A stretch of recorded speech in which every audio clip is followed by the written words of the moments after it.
Hello students, the next topic is ecotourism. इसे कई नामों से हम जानते हैं। Eco tourism, eco friendly tourism, green tourism, responsible tourism, alternative tourism, पर्यावरण मित्र पर्यटन, पर्यावरण सहायक पर्यटन, हरित पर्यटन, उत्तरदायी या जिम्मेदार पर्यटन, वैकल्पिक पर्यटन। ये क्या है? रिस्पॉन्सिबल टूरिज्म, उत्तरदायी पर्यटन या हरित पर्यटन एक ऐसा पर्यटन है जो पर्यटक के पर्यटन के आनंद को सुनिश्चित रखता है, उसमें कोई कमी नहीं करता है, लेकिन साथ साथ ऐसी व्यवस्था करता है जिससे पर्यटन का न्यूनतम दुष्प्रभाव पर्यावरण पर पड़े। रिस्पॉन्सिबल टूरिज्म, इको टूरिज्म वो टूरिज्म है, वो पर्यटन है जहाँ जो भ्रमणकारी है, जो पर्यटक है, उसके इन्वायरमेंटल सेटिस्फेक्शन में, टूरिज्म सेटिस्फेक्शन में, एंजॉयमेंट में कोई कमी नहीं आए, ये हो। लेकिन साथ साथ पर्यटन की व्यवस्था ऐसी बनाई जाए जिससे पर्यटन क्रियाओं का पर्यावरण पर न्यूनतम दुष्प्रभाव हो। So maintaining the satisfaction of travel or visit of visitor with minimum adverse impact on environment. This is responsible tourism. पर्यटन का आनंद भी अधिकतम हो और पर्यावरण पर दुष्प्रभाव भी न्यूनतम हो। सवाल ये उठता है कि ऐसी बात क्यों हम कह रहे हैं? क्योंकि जब हम टूरिज्म या पर्यटन को देखते हैं और पर्यटन को पर्यावरण के सापेक्ष देखते हैं तो लगता है कि जो पर्यटन है, पर्यटन के पर्यावरण पर धनात्मक प्रभाव भी होते हैं, पॉजिटिव इम्पैक्ट्स ऑफ टूरिज्म, और पर्यावरण के अलावा उसके दूसरे प्रभाव भी होते हैं। हम कह सकते हैं कि संपूर्णता में पर्यटन के कुछ धनात्मक प्रभाव हैं, पॉजिटिव इम्पैक्ट्स, और कुछ ऋणात्मक प्रभाव हैं, निगेटिव इम्पैक्ट्स। तो जो पर्यावरण के धनात्मक प्रभाव हैं, पॉजिटिव इम्पैक्ट्स हैं, वो इकोनॉमिक और नॉन इकोनॉमिक हैं, और जो उसके ऋणात्मक प्रभाव हैं वो पर्यावरण पर पड़ते हैं। जैसे अगर हम धनात्मक प्रभावों को देखें तो इन प्रभावों को हम दो कैटेगरी में बांटते हैं। इकोनॉमिक बेनिफिट्स ऑफ टूरिज्म, पर्यटन के आर्थिक लाभ, और दूसरा पर्यटन के गैर आर्थिक लाभ, non economic benefits of tourism. अब पर्यटन के यदि आर्थिक लाभों को देखें तो जिस देश में पर्यटन की क्रियाएं बढ़ती हैं उस देश में फॉरेन एक्सचेंज बढ़ता है। विदेशी भ्रमणकारी, बाहर के भ्रमणकारी जब किसी देश में आते हैं, जैसे भारत में आते हैं, तो वो अपने यहाँ की करेंसी लेके आते हैं और यहाँ पर अपने यहाँ की करेंसी, अपने देश की करेंसी देकर भारतीय मुद्रा खरीदते हैं, लेते हैं और उसका उपयोग करते हैं। तो पर्यटन के बढ़ने से देश में फॉरेन एक्सचेंज बढ़ता है, फॉरेन एक्सचेंज का, विदेशी मुद्रा का भंडार बढ़ता है। पर्यटन के बढ़ने से जिन जगहों पर पर्यटन स्थल होते हैं वहाँ उत्पादन बढ़ता है, आय बढ़ती है, स्थानीय लोगों को रोजगार मिलता है, रोजगार बढ़ता है। So output income employment of a country increases, बढ़ता है। भुगतान संतुलन में, बैलेंस ऑफ पेमेंट में दो तरीके की मदें होती हैं करंट अकाउंट में, visible trade and invisible trade. दृश्य मदें और अदृश्य मदें। दृश्य मदों का तात्पर्य मर्केंडाइज गुड्स से है, हम क्या किन वस्तुओं का निर्यात करते हैं और किन वस्तुओं का आयात करते हैं। और जो इनविजिबल ट्रेड्स हैं या जो इनविजिबल आइटम्स हैं जिसमें सर्विसेज आती हैं, उसमें पर्यटन से होने वाली आय सम्मिलित की जाती है। इसीलिए किसी कंट्री की इकोनॉमिक हेल्थ या उसके बैलेंस ऑफ पेमेंट के दृष्टिकोण से पर्यटन से होने वाली आय अत्यधिक महत्वपूर्ण होती है। यदि हम भारत के भुगतान शेष को देखें पहली पंचवर्षीय योजना से, तो हमको 2 या 3 जगह पर वो भुगतान शेष, 2 जगहों पर वो भुगतान शेष थोड़ा ठीक स्थिति में दिखता है। और उसका बहुत बड़ा कारण एक ये है कि जो ट्रेड अकाउंट है, ट्रेड अकाउंट यानी विजिबल और इनविजिबल ट्रेड, उसमें जो पर्यटन से होने वाली आय है, वो पर्यटन से होने वाली आय अच्छी थी। वैसे जो ट्रेड अकाउंट है यानी जो विजिबल ट्रेड है, उस ट्रेड अकाउंट का अगर बैलेंस हम देखें तो हमेशा हमको वो डेफिसिट में ही मिलता है। पहले बहुत कम था, उसके बाद वो निरंतर बढ़ता जाता है, लेकिन उसके बाद भी करंट अकाउंट या हमको 2 जगहों पर संतोषजनक स्थिति मिलती है। और उसका कारण यही कि पर्यटन से होने वाली आय यानी कि जो इनविजिबल ट्रेड था, वहाँ हमारी स्थिति बेहतर थी। हमको फॉरेन एक्सचेंज या 1 वर्ष के अंतर्गत दूसरी जगहों से प्राप्त होने वाली आय अधिक रही।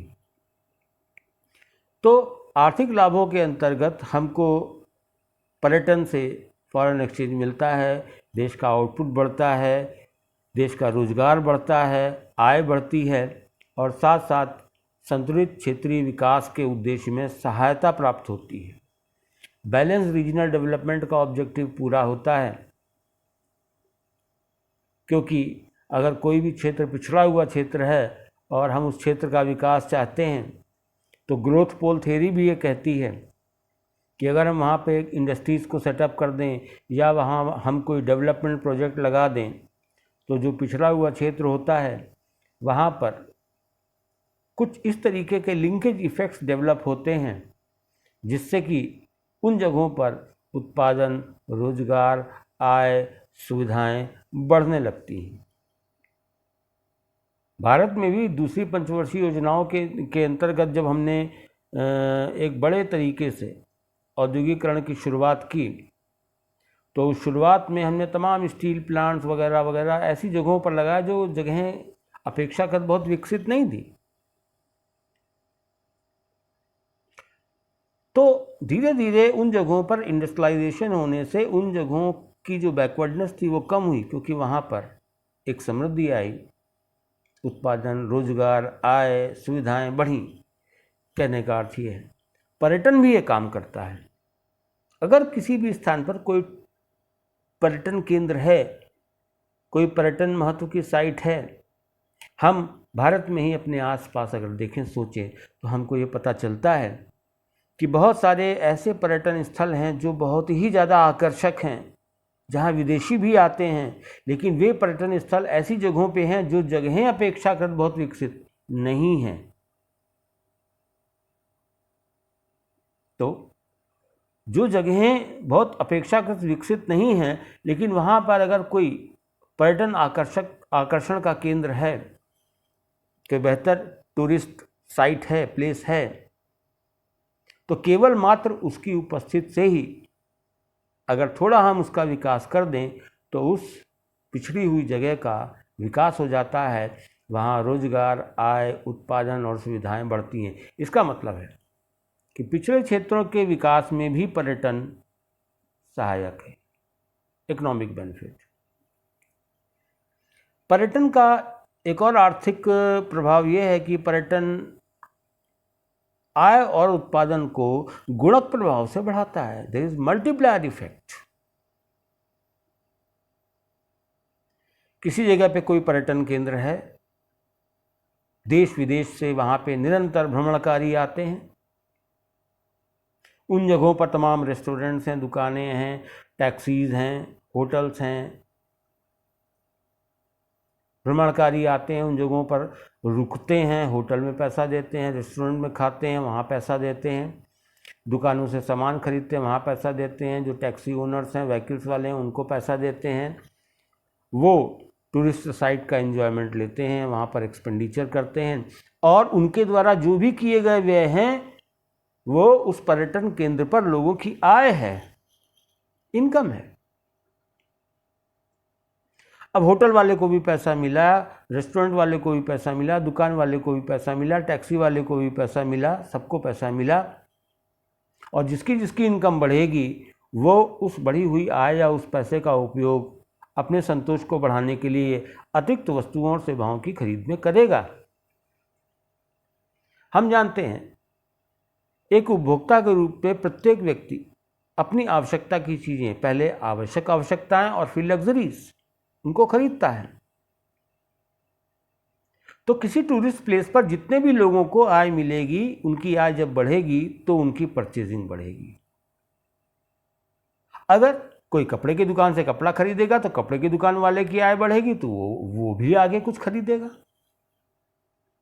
होटल रेस्टोरेंट जिसकी इनकम बढ़ी, उसने एक गाड़ी खरीदी, उसने कपड़े की दुकान से कपड़े खरीदे, उसने फ्रिज खरीदा, टीवी खरीदा। तो इस तरीके से उस होटल वाले ने जिसकी इनकम बढ़ी थी, उसने जहां जहां व्यय किया उन सभी जगहों पर आय बढ़ी। और जो ओनर से जिनकी आय बढ़ी, अब वो भी कहीं खर्च करेंगे, वो जहां खर्च करेंगे तो वहां पर उन लोगों की आय बढ़ेगी। This is multiplier effect. Overall एक बड़े पैमाने पर हमको उत्पादन, आय, रोजगार में वृद्धि दृष्टिगोचर होगी, पता चलेगी और दिखेगी। ये इकोनॉमिक बेनिफिट हैं टूरिज्म के। नॉन इकोनॉमिक बेनिफिट्स में बहुत सारे हैं। नंबर 1, पर्यटन का एक शैक्षणिक मूल्य है, एजुकेटिव वैल्यू या एजुकेशनल वैल्यू। दूसरे देशों से भ्रमणकारी आते हैं, किसी रिमोट एरिया में पर्यटन केंद्र है, वहाँ जाते हैं, वहाँ के लोग जिनकी दुकानें हैं, जो वहाँ पे काम कर रहे हैं, जिनका रोजगार है उन पर्यटन केंद्रों पर, उनका निरंतर इंटरेक्शन उन भ्रमणकारियों से होता है। वो उनसे तमाम चीज़ें सीखते हैं, उनके कल्चर के बारे में, उनकी बातों से, अपने बिजनेस को बढ़ाने की चीज़ों के बारे में भी, और दूसरे देशों का क्या स्वभाव है, लोग वहाँ के कैसे होते हैं। ये जो इंटरेक्शन है लोकल्स और विजिटर्स के बीच में, इसकी एक एजुकेटिव वैल्यू है। दूसरा, कल्चरल प्राइड। अगर हम किसी पिछड़े क्षेत्र में भी हैं, लेकिन हमारे यहाँ कोई एक रिमार्केबल पर्यटन केंद्र है जहाँ देश विदेश से भ्रमणकारी आते हैं, तो उस जगह के लिए ये एक सांस्कृतिक महत्व, सांस्कृतिक गर्व की बात है कि हमारे यहाँ कुछ ऐसा है। ये नेशनल प्राइड है कि हमारे यहाँ कुछ ऐसा है जिसको देखने दूर दराज से लोग आते हैं। Cultural pride. इंटरनेशनल कोऑपरेशन, अंतर्राष्ट्रीय सहयोग। विभिन्न देशों में विभिन्न प्रकार के पर्यटन केंद्र होते हैं और देश विदेश से लोग भ्रमणकारी अलग अलग देशों में, हमारे यहाँ के लोग बाहर जाते हैं, बाहर के लोग हमारे यहाँ आते हैं। तो पर्यटन एक प्रकार से देखा जाए तो एक अंतर्राष्ट्रीय सहयोग, सहभावना का विकास करता है। ये इंटरनेशनल कोऑपरेशन को, कोऑर्डिनेशन को बढ़ाता है। दो देशों के बीच में, विभिन्न देशों के बीच में जो जनता है, लोग हैं, उनके आपसी सहयोग और समन्वय को बढ़ावा देता है।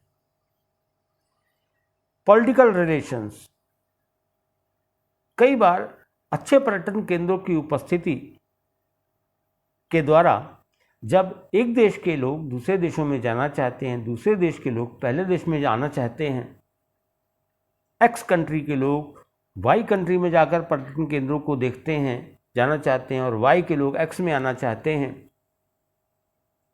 तो ये स्थिति एक ऐसी स्थिति होती है जो दो देशों के बीच में राजनीतिक संबंधों को दृढ़ता प्रदान करती है, पॉलिटिकल रिलेशंस को स्ट्रांग बनाती है।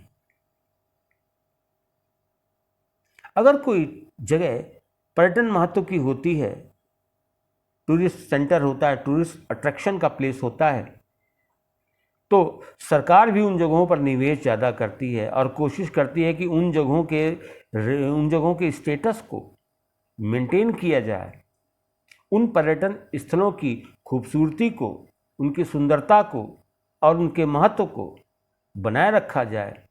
और कई बार सरकारें ऐसी जगहों को नेशनल हेरिटेज, एक राष्ट्रीय महत्व के स्मारकों के रूप में, बिल्डिंगों के रूप में घोषित करती है और निरंतर कोशिश करती है कि उनकी सुंदरता को, उन स्थानों की खूबसूरती को और उनके ऐतिहासिक महत्व को कम न होने दिया जाए। इसके लिए सरकारें बराबर रखरखाव पर पैसा व्यय करती हैं और ऐसी साइट्स को मेंटेन करने के लिए विशेष प्रकार के दिशा निर्देश भी जारी करती हैं। जो पर्यटन केंद्र किसी भी देश में किसी भी जगह पर होता है, वहाँ के जो लोग स्थानीय निवासी हैं, लोकल रेजिडेंट्स हैं, उन लोगों के लिए व्यक्तिगत तौर पे ये कल्चरल प्राइड है, सांस्कृतिक महत्व की चीज़ है। क्यों? क्योंकि जब बाहर के लोग आते हैं और किसी रिमोट प्लेस में जाते हैं और वहाँ के पर्यटन केंद्र पर जाने के बाद वहाँ लोगों का जैसे सांस्कृतिक उसमें उनका कल्चर देखते हैं, उनके उठने बैठने का तरीका, वो क्या चीज़ें खाते पीते हैं, कैसे बनाते हैं, कल्चरल किसी एक जगह का कल्चरल जो स्पेसिफिक डांस है, किसी क्षेत्र विशेष का जो डांस है, जो म्यूज़िक है, उसकी स्पेशलिटी क्या है, वो अलग प्रकार का है, विशेष प्रकार का, उसको देखते हैं, एप्रिशिएट करते हैं। तो स्थानीय लोगों में जो आर्ट और कल्चर है, न केवल उनको उसको विकसित करने की प्रेरणा मिलती है, बल्कि उन स्थानीय जगहों की जो आर्ट, म्यूजिक, कल्चर, हैंडीक्राफ्ट, बनाए गए हाथ के बनाए गए सामान, जगह विशेष की खासियत, तो न केवल स्थानीय निवासियों को उन चीज़ों को विकसित करने की प्रेरणा मिलती है, बल्कि ये चीज़ें जो किसी एक देश में किसी एक छोटे स्थान से संबंधित होती हैं, दूसरे देशों के पर्यटनकारियों के जरिए दूसरे देशों तक पहुंचती हैं और इसकी ख्याति अंतर्राष्ट्रीय होती है। ये स्थानीय निवासियों के लिए एक बहुत ही सांस्कृतिक गर्व की बात है कि उनकी आर्ट, उनके कल्चर, उनके हैंडीक्राफ्ट और उनकी स्थानीय कला कौशल को न केवल पहचाना जा रहा है, अप्रिशिएट किया जा रहा है, बल्कि उसकी ख्याति भी दूर दूर दूसरे देशों तक पहुंचती है। ये पर्यटन के इकोनॉमिक और नॉन इकोनॉमिक बेनिफिट्स हैं, लेकिन पर्यटन के ऋणात्मक प्रभाव भी हैं, और पर्यटन के जो भी ऋणात्मक प्रभाव हैं वो सारे के सारे पर्यावरण पर पड़ते हैं। तो यही चिंता का विषय है। प्रत्येक पर्यटन केंद्र की, प्रत्येक पर्यटन स्थल की एक संवहनीय क्षमता होती है, एक एक्वायरिंग कैपेसिटी होती है। संवहनीय क्षमता का अर्थ है कि किसी भी स्थान की संवहनीय क्षमता इस बात को प्रदर्शित करती है कि वह क्षेत्र अपने यहाँ के पर्यावरण पर कोई ऋणात्मक प्रभाव उत्पन्न किए बिना अधिकतम कितने लोगों, कितनी जनसंख्या और कितने भार को सहन कर सकता है। कोई भी स्थान कितना मैक्सिमम प्रेशर सहन कर सकता है, जहाँ तक कि उस क्षेत्र की पर्यावरण पर कोई ऋणात्मक प्रभाव न पड़े। अगर किसी पर्यटन केंद्र पर वहाँ की संवहनीय क्षमता से अधिक दबाव पड़ा तो निश्चित ही उस जगह का, उस पर्यटन क्षेत्र का या केंद्र का जो पर्यावरण होगा उस पर दुष्प्रभाव आएगा और पर्यावरण धीरे धीरे प्रभावित होने लगेगा। हम देखते हैं कि जब पर्यटन क्रियाएं होती हैं, कोई पर्यटन क्षेत्र है, उसका एक बड़ा स्वाभाविक सा प्रभाव, ऋणात्मक प्रभाव ये है कि उस केंद्र का जो पर्यावरण है उसका क्षरण होता है। Environmental degradation of tourist site, environmental degradation of tourist place. और ये प्रेशर किस वजह से, ये डिग्रेडेशन किस वजह से? क्योंकि विजिट्स ज़्यादा हैं, विजिट्स का प्रेशर ज़्यादा है। वहाँ वो जगह की जो संवहनीय क्षमता है उससे ज़्यादा लोग आ रहे हैं, वहाँ लोड ज़्यादा है। वहाँ का पर्यावरण स्वाभाविक रूप से उतना क्षरण बर्दाश्त नहीं कर सकता। और ऐसा हो रहा है, इसीलिए शायद इस टॉपिक पर डिस्कशन करने की बात आ रही है। हम पर्यटन क्षेत्रों या केंद्रों को देखें तो वहाँ पर व्यवसायीकरण बढ़ गया है। होटल खुल गए हैं, अंधाधुंध होटल, अंधाधुंध मकान। जो लोकल्स हैं उन्होंने भी किराए के मकान बना लिए हैं, आइए रहिए। दुकानें, कॉमर्शियल व्हीकल्स वगैरह वगैरह। So tourist place which are natural sites, वहाँ पर जो ईजीनेस, जो पीस और जो एनवायरनमेंट और जो कूलनेस एक टूरिस्ट चाहता है, और जो वहाँ उस टूरिस्ट प्लेस की इंटीग्रिटी को, उसकी खूबसूरती को बनाए रखने के लिए ज़रूरी भी है, उसकी तुलना में व्यवसायीकरण बहुत ज़्यादा बढ़ गया है। अब व्यवसायीकरण इस तरीके का ज़्यादा होगा तो पर्यावरण पर उसके दुष्प्रभाव आएंगे। और वो दुष्प्रभाव क्या है? Air pollution, water pollution, solid waste pollution, noise pollution. जितने ज़्यादा लोग, जितनी ज़्यादा यात्राएं, जितने ज़्यादा व्हीकल्स, उतना ज़्यादा एयर पोल्यूशन। मानवों को भी नुकसान करेगा, वेजिटेशंस को भी नुकसान करेगा, वनस्पतियों को। एनिमल हेल्थ के लिए भी ठीक नहीं है। और अगर वायु प्रदूषण ज़्यादा है तो जो ऐतिहासिक इमारतें हैं पर्यटन केंद्रों की, उनकी जो प्राकृतिक सुंदरता है उसको भी वो धूमिल करेगा। वाटर पोल्यूशन, होटल बन गए, रेस्टोरेंट बन गए हैं, सब उन जगहों पर जो पानी है वहाँ पर अपना वेस्ट डिस्चार्ज करते हैं। और मान लीजिए पानी कोई रिवर है वहाँ पर जिसमें लोग बोटिंग करते हैं, बोटिंग का आनंद लेने जाते हैं पैसा खर्च करके, तो धीरे धीरे वाटर पोल्यूशन बढ़ेगा तो जगह की सुंदरता ख़त्म हो जाएगी, खूबसूरती भी कम होगी और वहाँ के पर्यावरण में बदबू इत्यादि भी विकसित होगी। तो जो बोटिंग रिक्रिएशन है, जो वाटर क्वालिटी से अट्रैक्ट होकर लोग आते हैं, अब दिक्कत होगी। तो वाटर पोल्यूशन की प्रॉब्लम। सॉलिड वेस्ट, जगह पर्यटन केंद्र है, जगह छोटी है और उस जगह पे तमाम रेस्टोरेंट्स हैं, होटल्स हैं, छोटी मोटी दुकानें हैं वगैरह वगैरह। वेस्ट जनरेट हो रहा है, if not properly managed solid waste ज़्यादा होगा।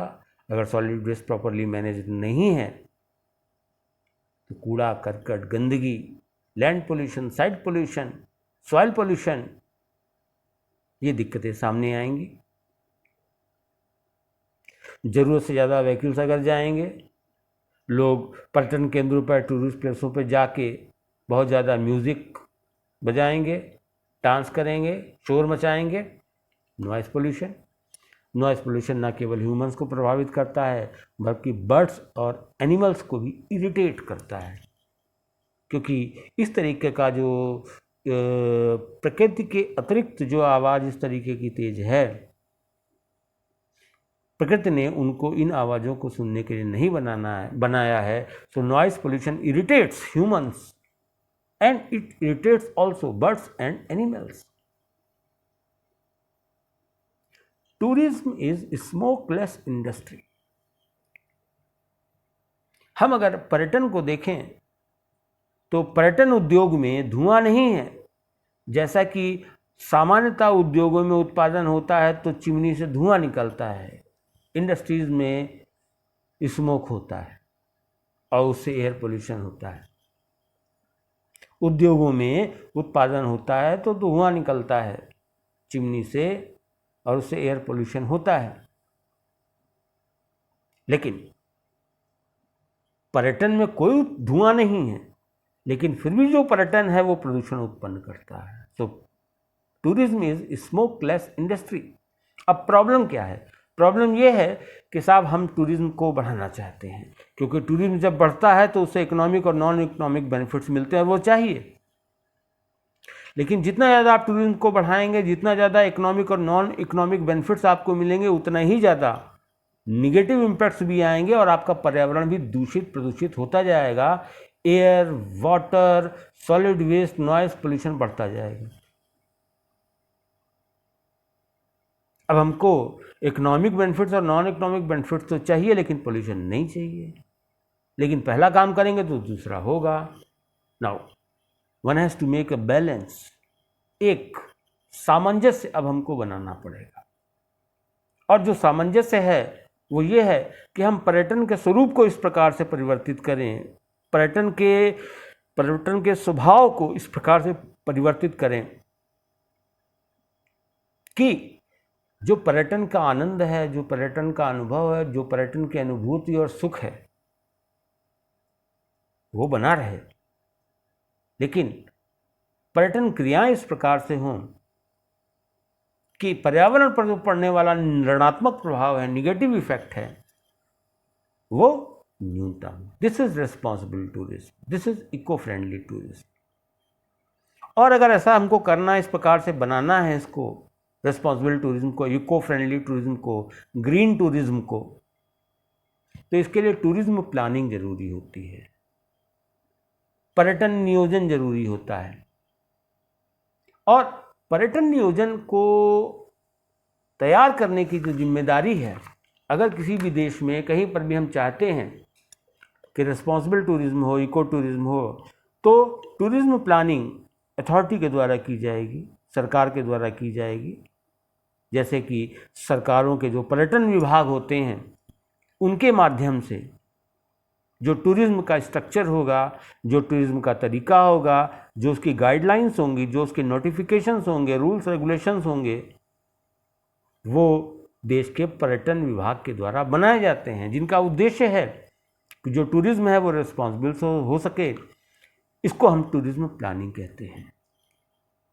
तो टूरिज्म प्लानिंग या पर्यटन नियोजन वह नियोजन है, वह व्यवस्था है जिसके अंतर्गत ऐसे प्रावधान, ऐसे नियम, कानून और व्यवस्थाएं बनाई जाती हैं जिससे कि जो भ्रमणकारी विजिटर है, जो टूरिस्ट प्लेस पर जाना चाहता है, वह सुरक्षित रूप से जाए भी, पर्यटन का आनंद ले, सुख की अनुभूति हो, और पर्यटन क्रियाएं इस प्रकार से की जाएं जिससे कि जो पर्यावरण पर पड़ने वाला ऋणात्मक प्रभाव है वह न्यूनतम। यानी कि टूरिज्म प्लानिंग का जो ऑब्जेक्टिव है वो ऑब्जेक्टिव है इको टूरिज्म को मेंटेन करना, रिस्पॉन्सिबल टूरिज्म को बनाना, जिम्मेदार पर्यटन का विकास करना और उसका निर्माण करना। यहाँ सबसे इम्पॉर्टेंट रोल गवर्नमेंट का है, स्टेट का है, अथॉरिटी का है। अर्थात अगर कोई देश, किसी जगहों पर सरकार ये चाहती है कि इको टूरिज्म हो, तो सबसे पहले उसको केंद्र और राज्य स्तरों पर पूरे देश में जो भी कंट्री का सिस्टम हो, उसको ऐसी गाइडलाइंस, ऐसे नियम, ऐसे रूल्स, रेगुलेशंस, और रेगुलेशंस का, नियमों का उल्लंघन करने पर दंड के प्रावधान, जुर्माना इत्यादि व्यवस्थाएं विकसित करनी होंगी। और नियमों को इतना प्रभावी बनाना होगा कि उन नियमों का उल्लंघन कोई न करे, और यदि करे तो उसके लिए सख्त प्रावधान हों। इस तरीके से जो टूरिज्म प्लानिंग है, इसमें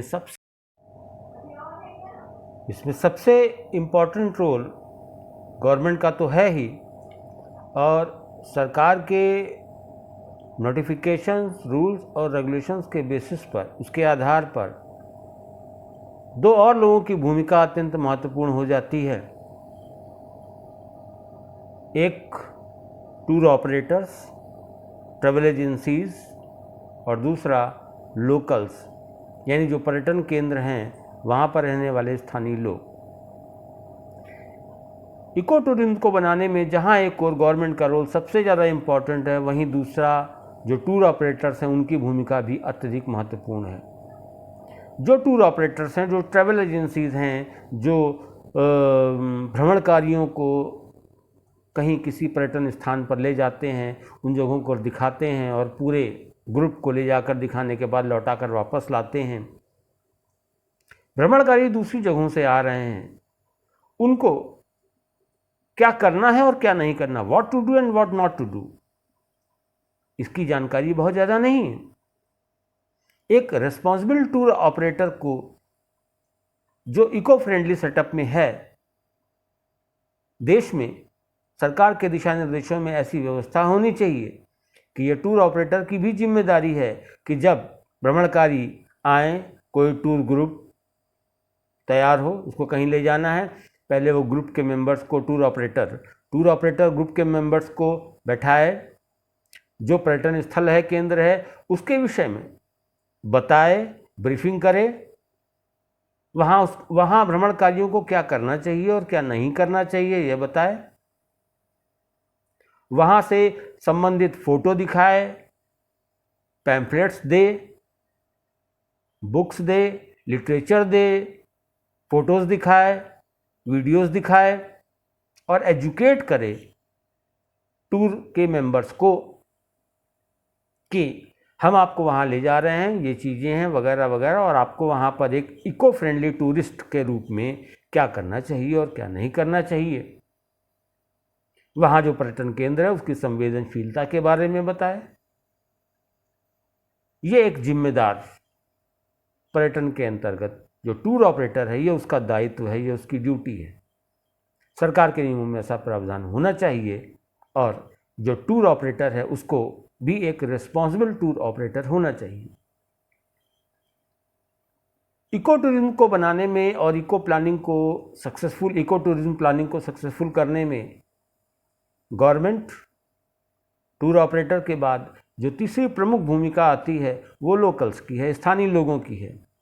पर्यटन केंद्र जहाँ पर है, पर्यटन स्थल जहाँ पर है, वहाँ के जो स्थानीय लोग हैं, जिनकी वहाँ दुकानें हैं, जिनके वहाँ मकान हैं, जहाँ लोग रहते हैं, वो स्थानीय लोग उन जगहों पर, उन पर्यटन केंद्रों पर जो छोटी छोटी बातें हैं उसके बारे में वो जानते हैं।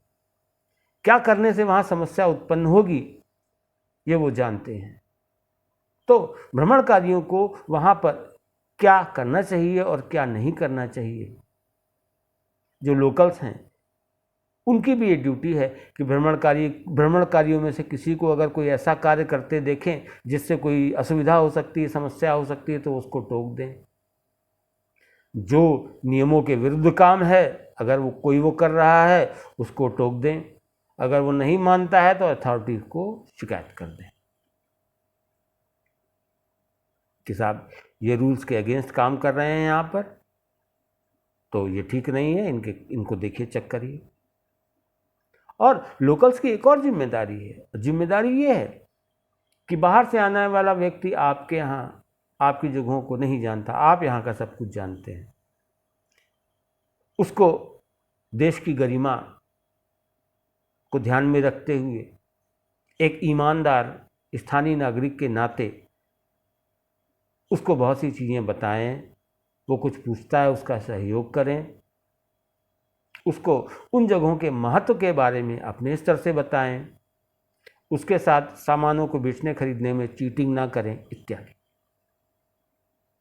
तो ये जो चीज़ें हैं, ये जो 3 कंपोनेंट्स हैं, ये टूरिज्म प्लानिंग के बहुत ही इम्पोर्टेंट कंपोनेंट हैं। State governments role of operators and role of local residents, स्थानीय लोग। हम सोच सकते हैं अगर ऐसा सब हो जाए, ऐसा सब होता है, तो हमको दोनों हाथों में लड्डू मिलेंगे। देश में टूरिज्म बढ़ेगा, पर्यटन बढ़ेगा, पर्यटन के इकोनॉमिक और नॉन इकोनॉमिक बेनिफिट्स भी मिलेंगे, लाभ भी मिलेंगे, और पर्यटन की वजह से जो पर्यावरण पर पड़ने वाला ऋणात्मक प्रभाव है वह भी न्यूनतम होगा। अब अगर आपको कह दिया जाए कि एक रिस्पॉन्सिबल और एक इको फ्रेंडली टूरिस्ट के रूप में आप कहीं जा रहे हैं तो आपको क्या करना चाहिए? Suppose you are a tourist, you are going at some tourist place, आप किसी पर्यटन स्थल पर जा रहे हैं, तो एक इको फ्रेंडली टूरिस्ट कैसा होना चाहिए? एक इको फ्रेंडली टूरिस्ट ऐसा होना चाहिए जो किसी भी पर्यटन केंद्र पर जाने के पहले, अगर मान लीजिए वो दूसरे देश में जा रहा है तो, और अगर वो अपने देश में किसी स्थान पर जा रहा है तो, सरकार के दिशा निर्देश, सरकार के नियम, notifications, rules, regulations, provisions and punishments क्या हैं, इसका उसको अध्ययन करना चाहिए, उसको देखना चाहिए कि वहाँ उसको किन किन बातों का ख्याल रखना है, क्या करना है और क्या नहीं करना है,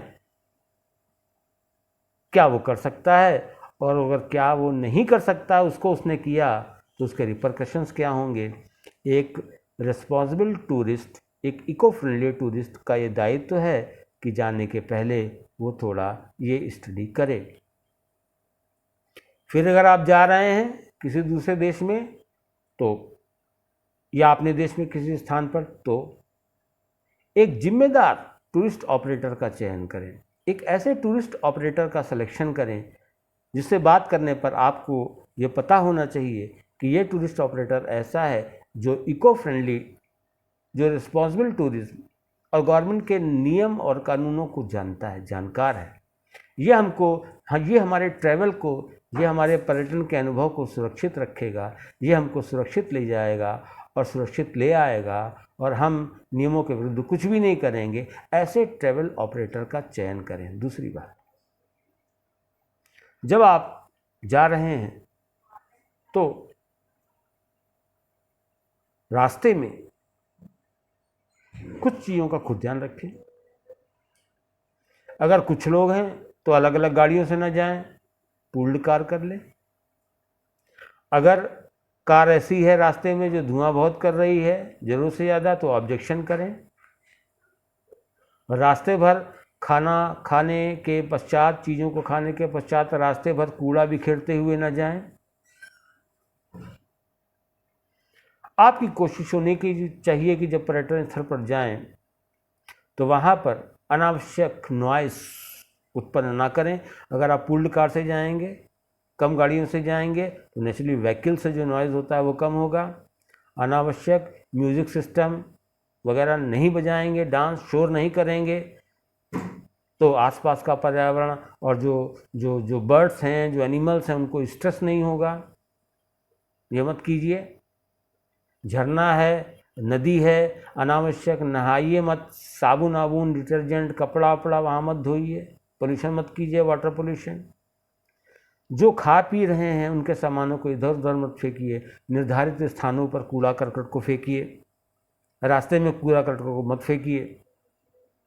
जहाँ जा रहे हैं वहाँ जो लोकल लोग हैं, जो लोकल दुकानें लगाए हुए हैं, रेस्टोरेंट्स हैं और लोग हैं, उनका सम्मान कीजिए, उनके साथ इज्जत से पेश आइए। और आपको किन्हीं बातों को समझने और जानने की कोई आवश्यकता है तो उनसे पूछिए, उनसे अच्छा व्यवहार कीजिए, उनका सहयोग कीजिए और उनसे जानकारियाँ लीजिए। जो भी जिस तरीके का कूड़ा करकट है वो रास्ते में मत बिखेरिए, उनको निर्धारित स्थानों पर डालिए। सरकार के जो नियम हैं उन जगहों पर किसी चीज़ को करने और ना करने के, उसका पालन कीजिए। यदि आप ऐसा सब करते हैं तो आप एक रिस्पॉन्सिबल टूरिस्ट हैं। आप एक ऐसे टूरिस्ट हैं जो उस जगह की इको फ्रेंडली टूरिज्म की जो व्यवस्था है, जो टूरिज्म प्लानिंग है, उस टूरिज्म प्लानिंग को बनाने में, उसको पूर्ण करने में, उसके उद्देश्य को पूरा करने में सहायक होंगे। इको फ्रेंडली टूरिज्म को प्रोवाइड करना, उसको बनाना, उसकी प्लानिंग और उसकी व्यवस्था देना सरकार, ऑपरेटर्स और लोकल्स के माध्यम से, ये एक साइड है, सप्लाई साइड। और जो टूरिस्ट है जो वहाँ आ रहा है वो एक तरह से डिमांड साइड है।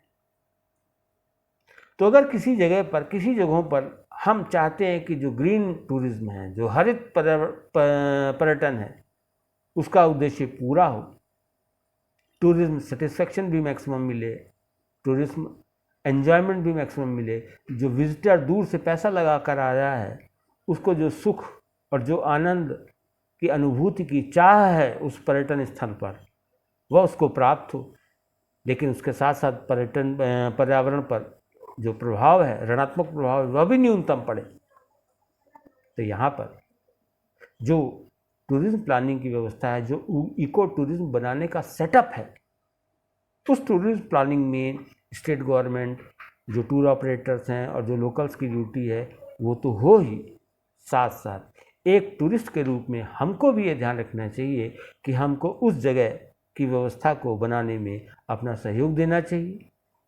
तो अगर हम कहीं भी जाते हैं तो वहाँ इको टूरिज्म को बनाने की जो व्यवस्थाएं हैं जो दी गई हैं वो एक बात है, लेकिन हमारे भी एक भूमिका है, हमारा भी एक रोल है कि वहाँ के उद्देश्यों को हम पूरा करें। यदि ऐसा सब होता है तो निश्चित ही पर्यटन से जुड़े हुए जो अधिकतम लाभ हैं वो तो हमको मिलेंगे ही, और जो ऋणात्मक लाभ हैं यानी पर्यावरण पर जो दुष्प्रभाव पड़ता है वह न्यूनतम होगा। यही इको टूरिज्म का ऑब्जेक्टिव है, यही उद्देश्य है। और यदि ऐसा होता है तो हम कह सकते हैं कि जो जिम्मेदार पर्यटन है उसको हमने प्राप्त कर लिया, उसके उद्देश्यों को हमने प्राप्त कर लिया।